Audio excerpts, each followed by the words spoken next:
Previously in respiration, we've looked at the processes of glycolysis, of the link reaction, and of Krebs cycle. And in each of these processes, hydrogen has been removed from hexose and its molecules that it forms later on, and transported using coenzymes, and the two coenzymes involved are NAD and FAD, and they transport these hydrogens to another process called oxidative phosphorylation, which takes place on the inner mitochondrial membrane. This process involves energy being lost slowly, and that energy being used to form ATP. At the end, oxygen comes in and takes up the used electrons and hydrogen ions to form water. So in this video, we're going to look at the process of oxidative phosphorylation and link that to chemiosmosis. So just remember, the hydrogens from hexose slowly being removed as we go through these three processes. They're being transported to this process here. So what happens in the inner mitochondrial membrane? Well, in the membrane, there's a number of proteins, intrinsic proteins. And these proteins are found in and on the membrane. And we can think of about 5 of them. There's 2 that would carry hydrogen, and there's another 3 that we can say carry electrons.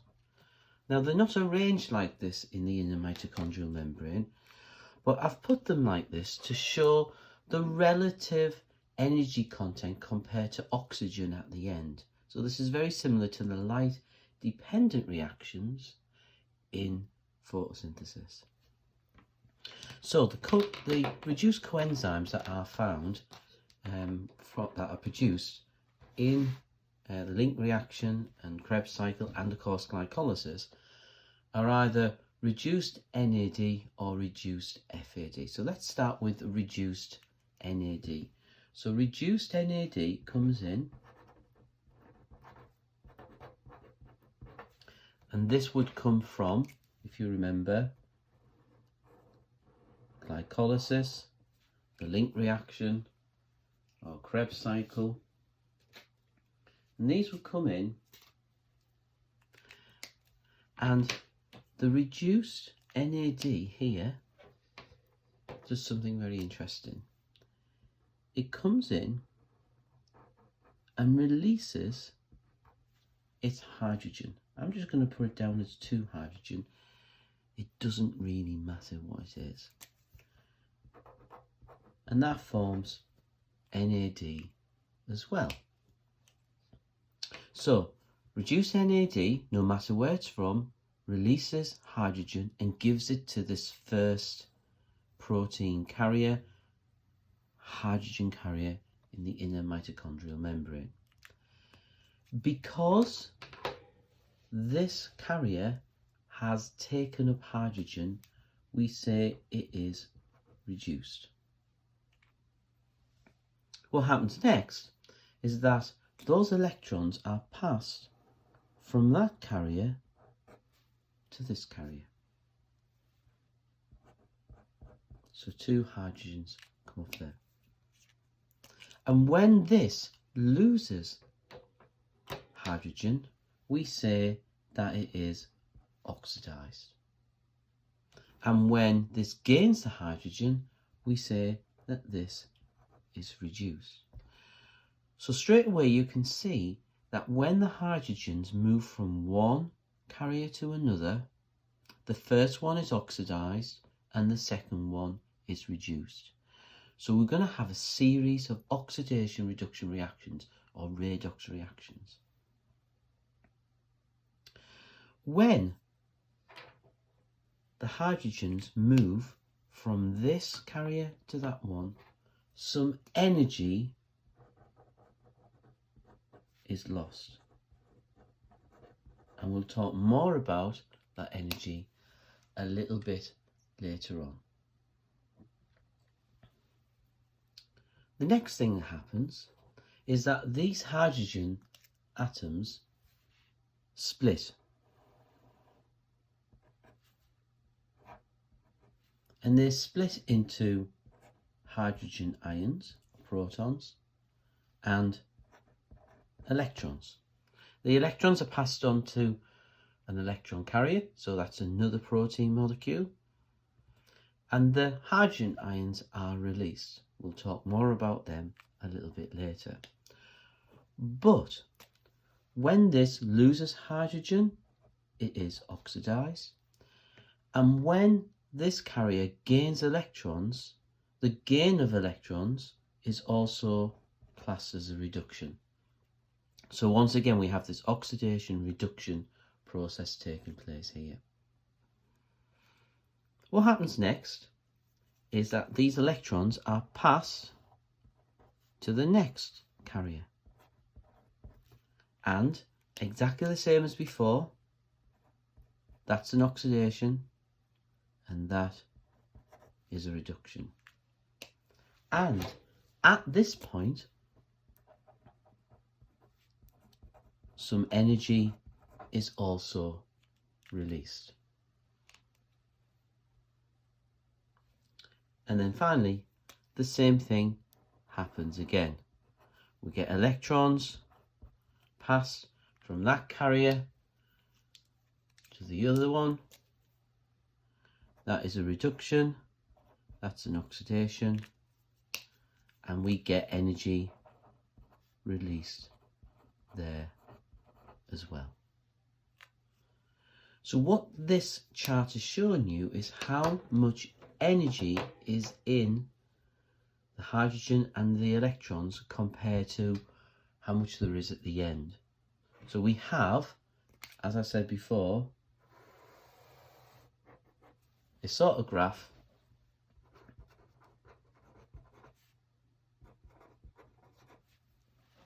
which shows you the energy level, but I'll come on to that a little bit more later.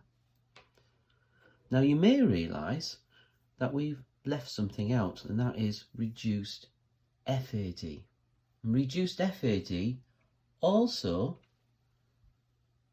releases its hydrogen to this process, but it can't release its hydrogen to the first hydrogen protein carrier.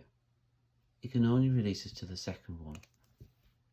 So reduced FAD, which if you remember only appears, was only produced in Krebs cycle, comes into the second one,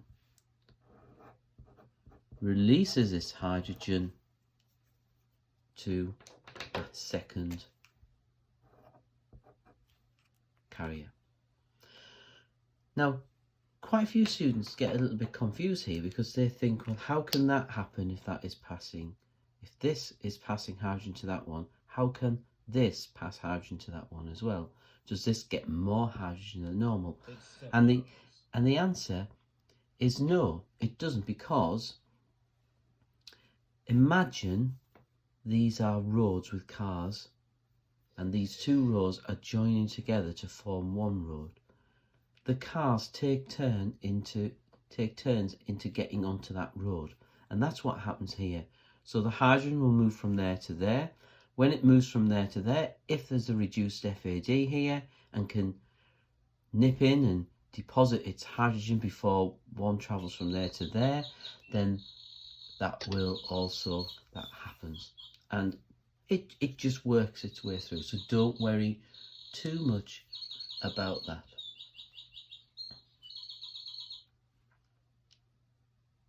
So we have here three areas where energy is lost, and we'll talk more about that a little bit later.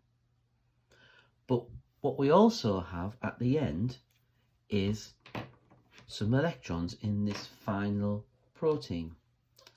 Now, those electrons have got to be removed because these proteins can only hold on to a certain number of electrons of hydrogens. So we'll say that it's 2. So if this final protein doesn't lose its 2 electrons, it can't then pick up 2 from this one, which means that energy wouldn't be lost. And that means that one couldn't pick it up from that one, no energy lost. That couldn't pick up hydrogen from there, so that wouldn't happen. That couldn't pick up hydrogen from there or there, that wouldn't. The whole process would grind to a halt. And that means that energy wouldn't be lost and we wouldn't get ATP formed a bit later on. So it's really important that those electrons are lost. Now we can't just have electrons being lost anywhere because they could interfere with other molecules. They've got to be picked up by another molecule.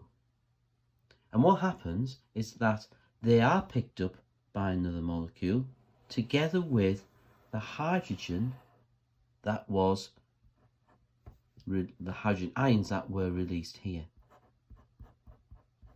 So those 2 components are combined together,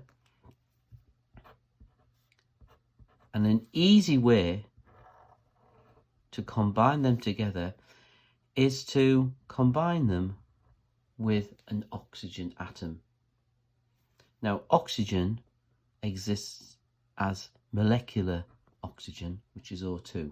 So we write an oxygen atom like that because the oxygen comes from molecular oxygen from the atmosphere that we breathe in and plants take in. So really this is an oxygen atom.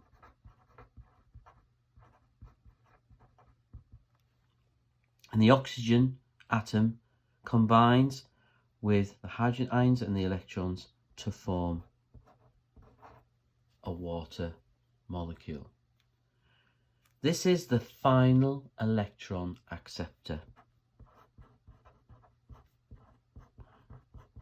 And this is the only reason why oxygen is required in aerobic respiration, right at the end, to take away the used electrons and hydrogen ions, to oxidize them, to take them away so the process can continue. Now that is oxidative phosphorylation. Oxidative because it uses oxygen and the hydrogen electrons are oxidized right at the end. But what we haven't got is the phosphorylation part. And the phosphorylation part comes from the energy that has been released. And this energy goes to chemiosmosis. And chemiosmosis is also taking place in the inner mitochondrial membrane, which I'll talk about in a moment. And that uses the energy that's being released here to form ATP. So if I, just in this top right hand corner, quickly revisit chemiosmosis, I'm hoping this will make a bit of sense.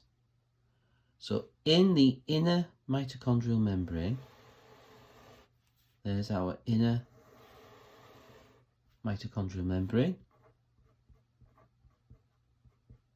There's a couple of phospholipids on each side just to show that it is the inner mitochondrial membrane. Inner mitochondrial membrane. We have got in this membrane these proteins embedded in there. Now they may not exist in this form because I've put them in this order to show the energy level.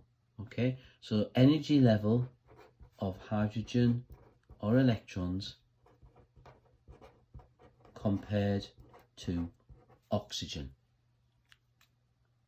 So here the hydrogens have got lots of energy compared to the oxygen at the end. Some energy is released here, so it's got less energy. Some energy is released here as well, as it transfers from there to there. but it's not useful energy. Some energy is released from there to there, that could be used. Some energy is released from there to there, and that could be used as well. So these carriers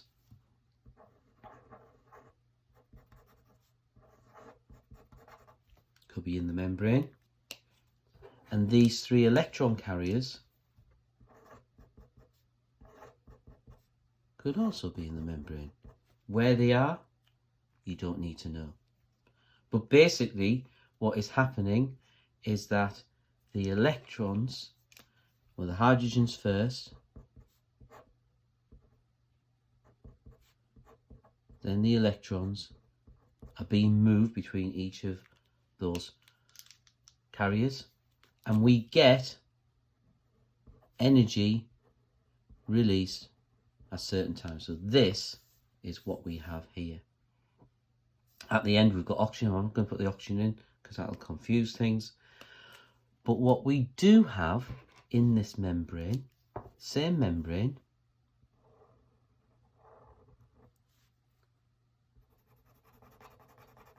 are hydrogen ion pumps. And what they do is use the energy that's being released by the transfer of hydrogen and then electrons to actively move hydrogen ions from the matrix into the space between the 2 mitochondrial membranes. So this is the matrix, and this is the intermembrane space. We now have a high hydrogen ion concentration, here, and in the matrix, relatively speaking, we have a low hydrogen ion concentration. So we now have what we call an electrochemical gradient. In this membrane, there are also other proteins. And these proteins go right across the membrane to form a channel. And on one side of the channel, and on the bit that sticks into the matrix, there is an enzyme. So we've got a protein that has 2 parts, a channel and an enzyme. That channel allows hydrogen ions to diffuse across down their concentration gradient. So this is facilitated diffusion.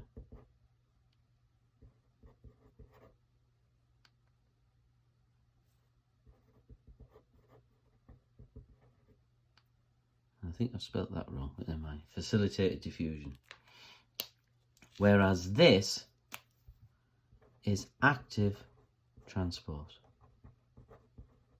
So the energy, which is being released here, is then being transferred to the hydrogen ions as they are concentrated in here, and we have this electrochemical gradient. So the hydrogen ions are here, they're in higher numbers than there, and they're positively charged, so they're trying to move away from each other.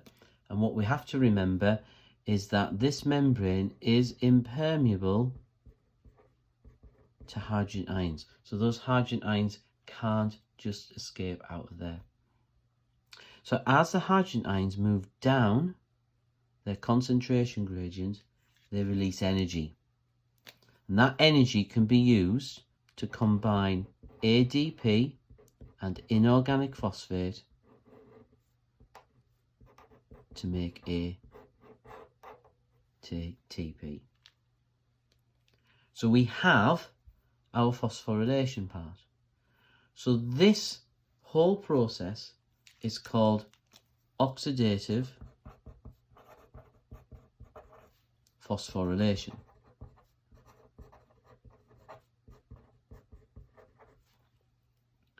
But of course, and I hope you've spotted this phosphorylation part is actually chemiosmosis.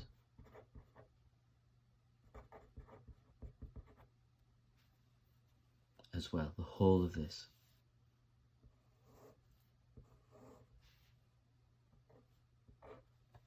All of that is chemiosmosis.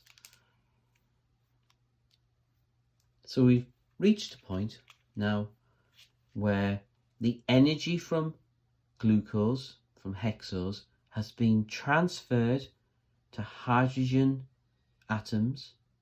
That energy is then being released slowly in a controlled way, which is very, very important to the process of chemiosmosis, which produces ATP.